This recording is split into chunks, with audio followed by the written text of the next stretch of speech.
Previously on Brunch at Tito's. I'm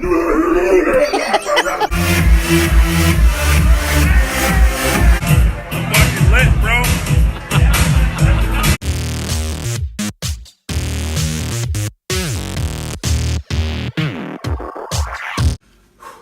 Welcome back, ladies and gentlemen, for the second half of this interview. We've gone out and we've gotten what Chaz has wanted and needed, which will be Panda Express for his hangover cure. And then we're going to eat this Chinese food and keep going. What is your best drunk story? I already gave it to you. That was your best drunk story? Is the first time you got legitimately drunk? I thought that was like the same thing. Mm-mm. It's your best drunk story. It doesn't have to involve you. It can involve anyone else. Like if you were there or you heard a drunk story, what was your favorite? It was when everybody was down here, like, and we were at your old place. Mm-hmm. I'm running down the hall. Keegan takes his belt off and starts beating the shit out of me with it. Yeah, because there's what, like 14 of us or like something like that stayed in my apartment that night, right? Mm-hmm. And then I just remember the door opens, I fall on the ground, then you guys just start pelting me with friggin' towels, just snapping me with them. So I crawl into the living room, mistake, and all of a sudden I look up and I see Keegan flying through the air over the table. And I'm like, no! And he's like, people's elbow, bro! And I'm like, oh no! Yeah, because he climbed up on the couch, and I remember he jumped off of the couch and gave you like a big Macho Man elbow. And Jazz can blame me all he wants for thinking I broke that ottoman or that little fucking love seat. That wasn't me. That was Keegs? Mm-hmm. Oh, son of a bitch. You should just stick to racing. So it gave you a big old elbow, and we got the cops calling saying from my it gets better. I'm just mesmerized by all the food right now. Shortly after that, Willie puts on my Rey Mysterio mask and he tries to do the same thing. I do a swanton bomb onto my air mattress, pop it, and then all of a sudden, boom, boom, boom, boom, boom, boom. Walk the police department, open up. And everyone just laughing and then just pure silence, and it sounded like a bunch of rats going into hiding, and you just hear Beaner in the back, don't open the fucking door, they can't do anything if you don't open the door. I'm like, you guys are idiots, and then the cops are screaming, I'm not gonna do anything, I just want to talk to you guys. I was gonna fucking open the door. It's like, dude, like, alright.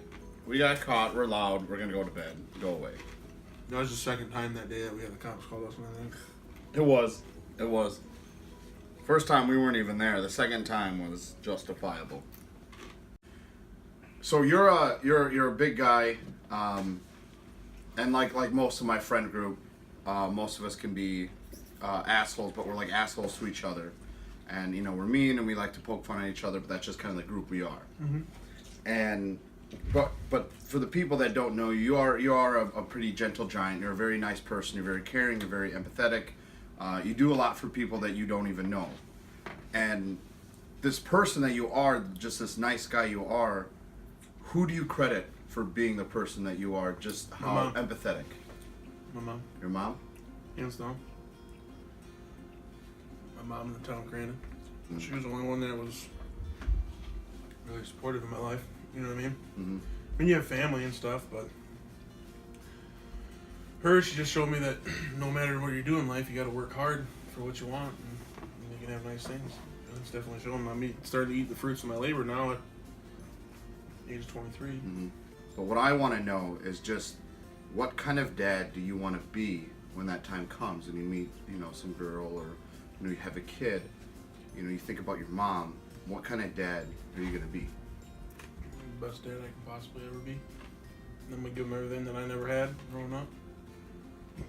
Stuff I was deprived of. Yeah? What was that? Like all my friends would get brand new Xboxes and stuff for Christmas and growing up. I mean, times were tough, man. I never got that stuff. I mean, my mom used her whole tax return one time to buy me a vehicle. Wow. And I'll never forget that. That was insane. Nicer vehicle than she had. Mm-hmm. So she sacrificed a lot to provide for me and give me what I wanted. I mean, she never let me know that we were struggling. Like, she never let it show. So, I commend her for that. Mm-hmm. And dad thing. I don't know. I feel like I'd be a good dad. I'd do anything and everything for a kid. Mm-hmm. But no, I don't know. I want my dad back in my life, though, man. I don't know. I've grown older. I'm more mature. I'm not. Hard to explain. Most people who think about being a dad, they would usually model it after somebody. Who'd you model that after? That's a really hard one. I don't know if I can model it after anybody. Just what you think is right? My mom. But she had to be both. Mm-hmm. Okay. What is your dream or fantasy party scenario? Like, what is your perfect scenario for partying? So I can't afford one yet, but I'm gonna get one eventually. A big old party barge. A party barge? Mm-hmm. So like a big boat? Big party boat. My dream scenario would just be all my good friends. On a big party boat? Maybe some family hanging out around the lake. So like a shrimping boat? Walnut shrimp, Walnut shrimp? coconut shrimp, honey shrimp. Shrimp business? So there's like a big old pontoon, music, friends. Beer, bitches, and Bentleys. Float a fucking Bentley out on the lake just because you can. Why is there a Bentley on the lake? Boat, beer, and bitches, and or what'd you say? Bitches, beers, and Bentleys. Bitches, beers, and Bentleys. Malone. Bro, you're like a White Iverson. When I started balling, I was young. Stop. Sussing. Bro, I say congratulations. Then I fall apart. I'm done with you. What is the drunkest you've ever been? Oh. Keegan won the Borg Warner. Hands up. Hands down. When Tiffany Stone was pouring the Jack Daniels in your mouth Yeah. for like 12 seconds Yeah, hands down. straight. That's the drunkest you've ever been, was when he won the Crandon Cup in a Pro 2. That shit was... Well, there's the spring one and then there's the fall one. The fall one was the drunkest I've ever been in my entire life. Most people say their 21st birthday, but I don't know, man. So there's just something in the air that day. He was pouring that shit in your mouth. Jazz, how you feeling? Fucking Drunk. I woke up that morning. I just felt it, man. Sometimes you just feel it, sometimes you don't. I felt it. It might sound weird. People are gonna be like, "Whoa, you were crying over fucking race truck," but I started crying. There's a lot of time and effort that goes into it. It really is, man. People don't realize, like, the long hours, dirty from head to toe. Mm-hmm. No money in it. Pure passion. That's all it is. So we're coming to the last question. What kind of shot you want to do?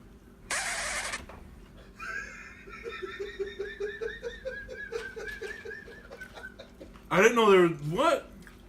Have you not watched these things I before? have, but I totally spaced my mind. Hal.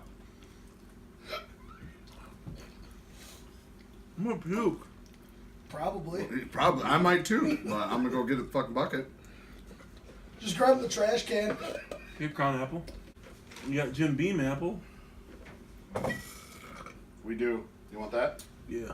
I'm gonna go get the trash can. It's making its second appearance.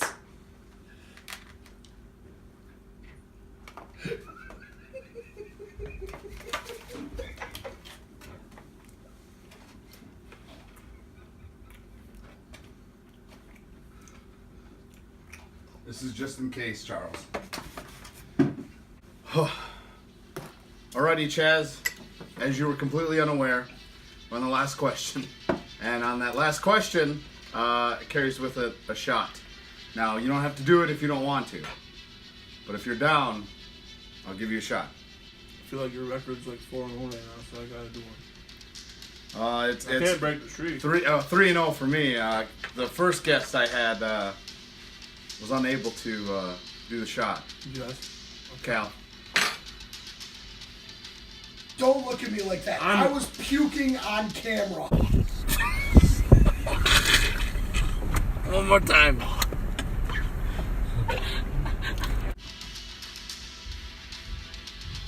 I'm not mad at this point.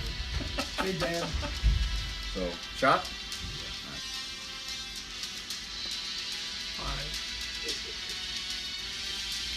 Oh, Jim Beam apple. Here, give me that. You're gonna need it. Fuck, hold on. I just took a whiff of it. Alright, ready? Cheers. Salud, mi amigo.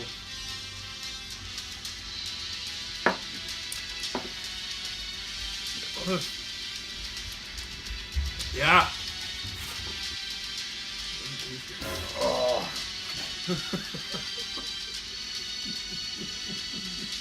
I can feel it. In your throat? So can I. That's what she said anyway. High five. Tell me your thoughts and feelings about the mass shooting in Parkland, Florida, and what are your thoughts and feelings on how we can fix this issue in America? It's terrible. No parent should ever have to go through something like that. Or a student for that matter, or even teachers or principals. I think that if, they say, oh, we need gun control, we need to ban guns, this and that. No. What you need is more guns. Mm-hmm.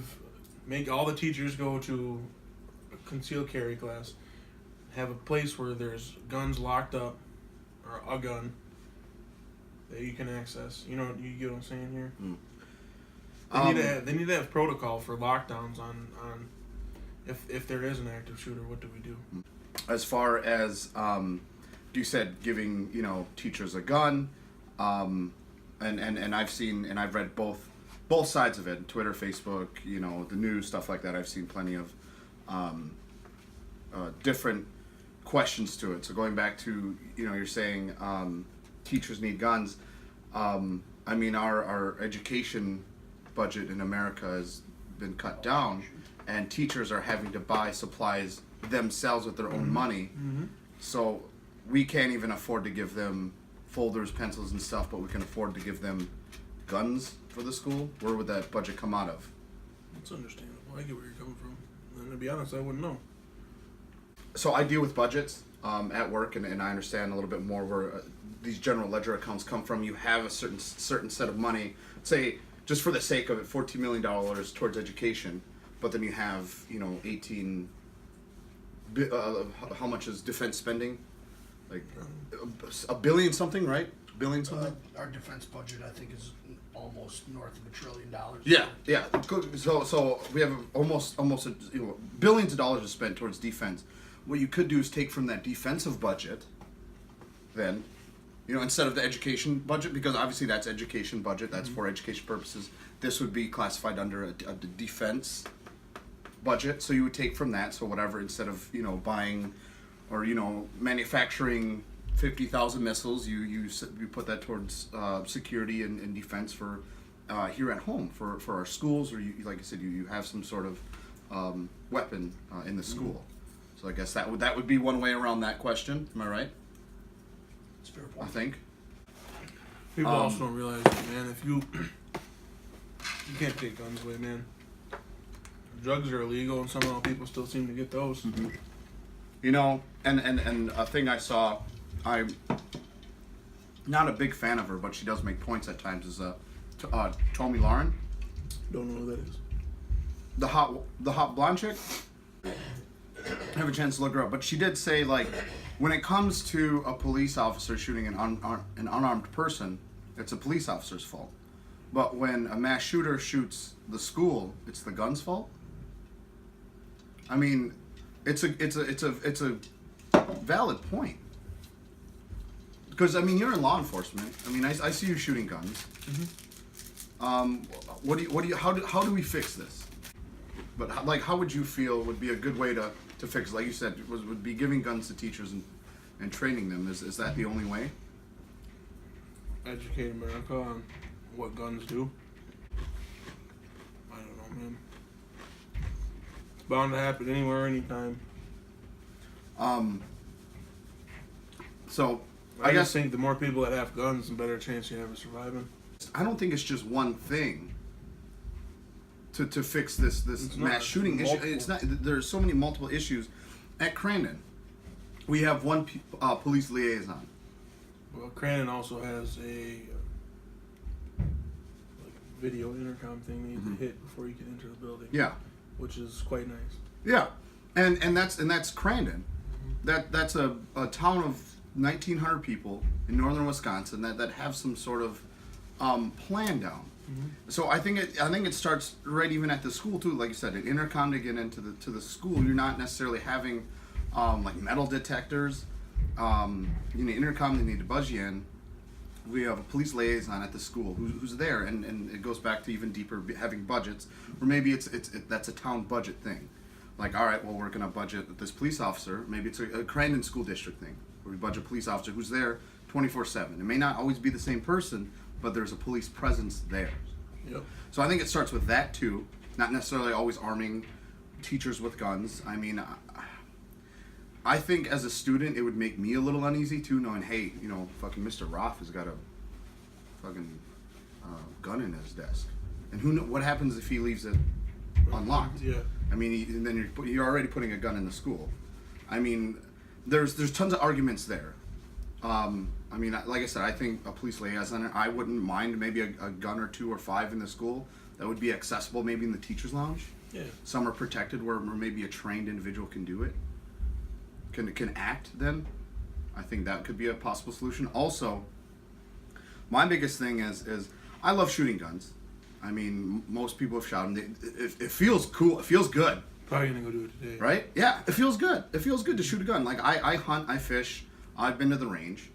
But when I think it comes, and people are bashing, like, AR-15s. I get it. People use AR-15s for hunting. It's no different. But I think one of my other solutions is shortening the magazine size. Because I don't know what would be a reason to hunt with a 30-round magazine. If you can't hit a deer in 6 shots, you shouldn't be hunting. I'm sorry, but my rifle that I have a 30-30 rifle. You hit a deer in 2 shots. Yeah, I have a 30-30 rifle that carries a 6 bullet limit. And if I can't shoot a deer with 6 shots, like then I'm out. I shouldn't be shooting. Yeah. So I don't see a reason to be carrying a 30 magazine. Like what is the point for a 30 magazine clip? Second Amendment. That's just ignorance at that point. There wasn't a 30-round clip back in 1776 or when the Second Amendment was made. Really? Was there? I don't even think there were guns made back then. Bruh. Are you serious? No. This is what the Civil War was like. The Revolutionary War was built on was. See, and I think that's the thing is you know, I do agree that the Second Amendment, the right to bear arms, and When was the first gun made? It was a fucking musket. Yeah, it was a musket, and there were no 30 rounds made. So I think it's Single shot musket. single shot musket. Reload time 2 minutes. Reload time in 2 minutes, not a 30-round clip. And like I said, if you want a 30-round clip, I think it's great. And I'm not just like saying you. I'm saying you as a general public. I mean, I think that would be a great opportunity for people to be like, hey, we have 30-round clips. It's not bubble. Come to this range where you can then shoot the 30 rounds. Hey, when the zombie apocalypse happens, call me. Oh my God! You can't use call the me zombie when you- apocalypse when you need a for 30-round a clip. reason for a 30-round clip. You can't do that. How come my gun is 16? A handgun? Mm-hmm. I think that's for. Oh, sorry. I think when it comes to a handgun, that's for personal protective use. A handgun, I think, is perfectly okay, but a rifle carries a more trajectory, more distance, more power at times than a handgun. I say at times because I know there's some very powerful handguns. All right, so here's my thing. If I go into somewhere that has an active shooter, and I have an AR-15 and I only have 6 fucking bullets, and this motherfucker's firing at me hardcore, and he keeps fucking moving around and stuff, and I can get a shot at him, but it's gonna take me 7 because I gotta break 3 windows. Well, you gotta explain the scenario. Are you a police officer, or are you just some? Okay, No. so you're police officers are gonna have a 30-round clip. I'm talking to the general public. Because I don't think a 19-year-old should be having access to a 30-round clip as a police officer. You are sweating right now. I'm sweating because I took the fucking shot, man. I'm fucking sweating. Yeah, I mean, our law enforcement absolutely should have a 30-round clip. Fucking make it 40. I don't care. Glistening. What'd you say, like Edward Cullen from Twilight?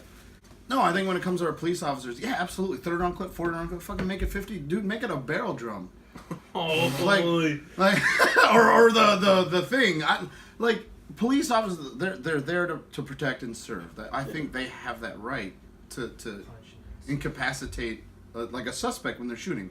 But as a general what about a person like me who's in a mall and I know the nearest cop ain't gonna be there for 30 minutes. Well then, and you have your AR in your car. Mm-hmm. Well then you go and you do what you can do. But there's 7 active shooters and I only have 6 bullets. Oh, you're gonna go try to play hero? I asked you a question, sir. You're gonna go try to play hero? One dead's better than 20. So you're gonna go put yourself in the line of it, which is respectable. Yep.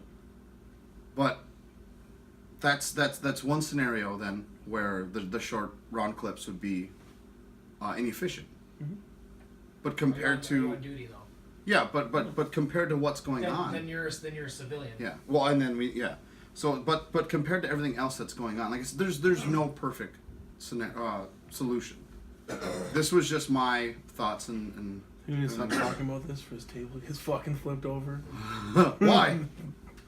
The jazz keeps butting in. It makes me want to fucking kill him. I'm just making. No, but I think that's just one scenario where that would obviously not be ineffective. But that's a mall shooting. I was referring to the school shooting, referring to maybe cutting down the magazine size, like I said, from 30 to 6, maybe 7, 8, 10, maybe, I don't know. I don't see the reason for 30 rounds.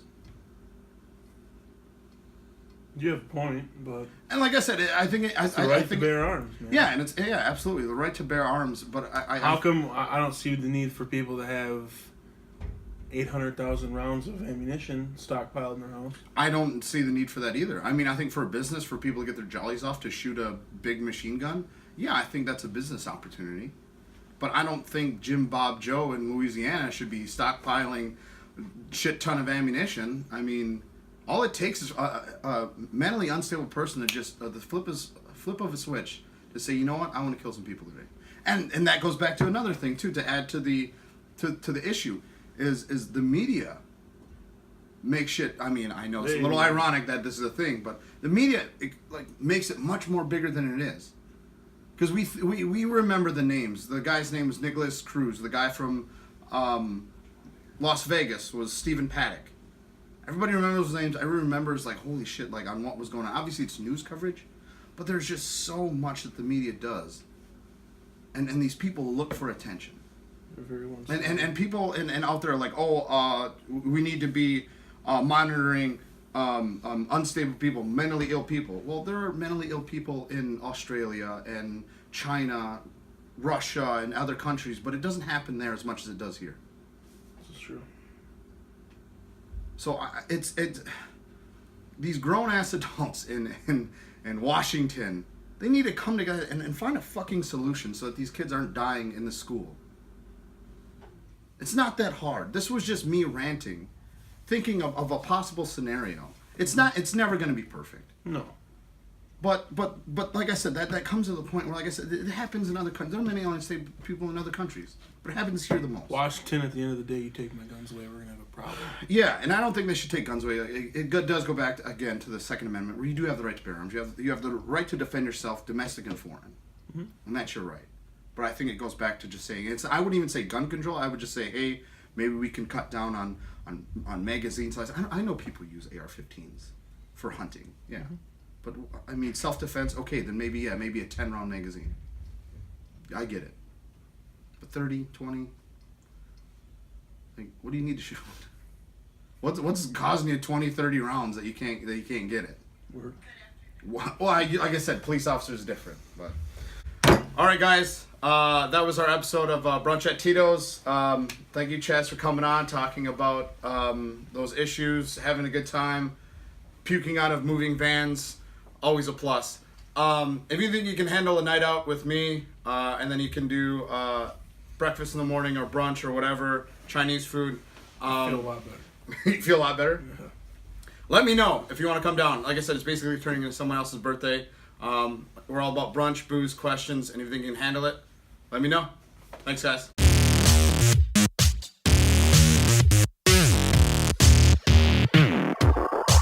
That was an intense conversation. Yes, I didn't like it one bit. I hate politics. I hate people fighting about politics. Yeah. It is the dumbest thing in the world. Everybody love everybody and fucking build a bridge and get it. Charles Fralich, 2020. 2020. I think you Froggy gotta- Fresh. You gotta be like 32 to run for president. Who's your running mate? 35. Who's my running mate? Not you. I didn't ask you. I said who's your, I didn't ask Not you. you. Well, you did narrow it down. I mean. That takes one person off the list.